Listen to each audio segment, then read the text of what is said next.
યુદ્ધના મેદાનમાં હવે સૈનિકો સામે સામે લડે તે દિવસો વીતી રહ્યા છે। હવે જંગ લડાશે આકાશમાંથી અને તે પણ માનવ રહિત। દુશ્મનો ગમે ત્યાં છુપાયા હોય તેને શોધી અને પળવારમાં ખાત્મો કરવાની શક્તિ ધરાવે છે કિલર ડ્રોન્સ।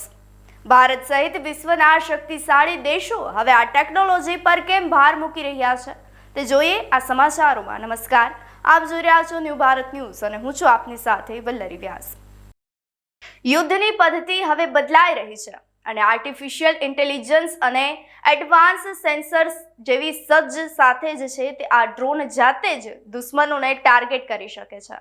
અમેરિકાના MQ-9 રીપર અને ગ્લોબલ હોક જેવા ડ્રોન્સે પોતાની તાકાત સાબિત કરી દીધી છે તો ભારત પણ આ રેસમાં પાછળ નથી રહ્યું।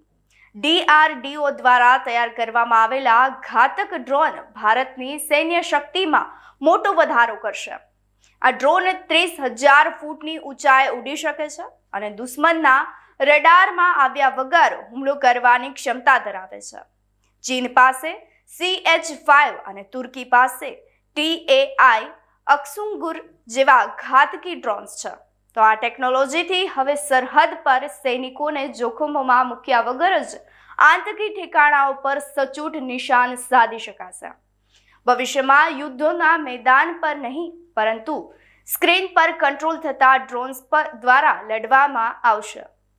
આ સાથે જ હવે ટેકનોલોજીના યુગમાં કિલર ડ્રોન્સ સંરક્ષણ ક્ષેત્રે ગેમ ચેન્જર સાબિત થઈ શકે છે। ભારતની આ પ્રગતિ દેશની સુરક્ષાને વધુ મજબૂત બનાવશે।